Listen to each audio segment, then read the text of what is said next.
Hey hello, ഇന്നൊരു കുട്ടി mini വ്ളോഗാണ്. അപ്പോൾ സാറ്റർഡേ സൺഡേ ആവാൻ വേണ്ടിയിട്ട് കാത്തിരിക്കുകയായിരിക്കും എന്തെങ്കിലും ഒരു പർച്ചേസിങ്ങിനോ അല്ലെങ്കിൽ ഒന്ന് പുറത്ത് പോകാനോ വേണ്ടിയിട്ട്. ബാക്കി എല്ലാ സമയത്തും രണ്ടുപേർക്കും വർക്ക് ഉണ്ട്. അപ്പോൾ നമ്മൾ പോയിട്ടുണ്ടായിരുന്നത് സ്റ്റാറ്റ്ഫോർഡ് ആയിരുന്നു. അപ്പോൾ ചെറിയൊരു പർച്ചേസിങ് നമ്മുടെ ജായ്ക്ക് വേണ്ടിയിട്ടായിരുന്നു. ജായി എന്നാണ് ഇപ്പോൾ ഞങ്ങൾ അവനെ വിളിക്കുന്നത്.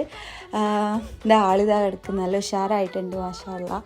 അപ്പോൾ വീട്ടിലേക്കൊന്ന് വിളിച്ച് അവനെ കാണിച്ചു കൊടുക്കും. കാരണം പാരൻസ് ഇപ്പോൾ കുറച്ച് ബിസിയാണ്. അത് കാരണം ഞാൻ ചെന്നാലാണ് അധികം അവർക്ക് കാണാൻ പറ്റില്ല, ന്യൂ ബോൺ അല്ലേ. പിന്നെ അത് കഴിഞ്ഞ് നമ്മൾ നേരെ ഒരു റെസ്റ്റോറൻറ്റിലേക്കാണ് പോയത് ഫുഡ് കഴിക്കാൻ വേണ്ടിയിട്ട്. ഇപ്പോൾ സ്റ്റാർട്ടറായിട്ട് പഴംപൊരിയും ബീഫും എടുത്തിട്ടുണ്ടായിരുന്നു. പിന്നെ നമ്മുടെ കിഴി ബിരിയാണി എടുത്തിട്ടുണ്ടായിരുന്നു, പാൽക്കപ്പയും ബീഫും എടുത്തിട്ടുണ്ടായിരുന്നു. പിന്നെ ഒരു ബീഫ് ഫ്രൈയും പൊറാട്ടയും ബീഫും എടുത്തിട്ടുണ്ടായിരുന്നു.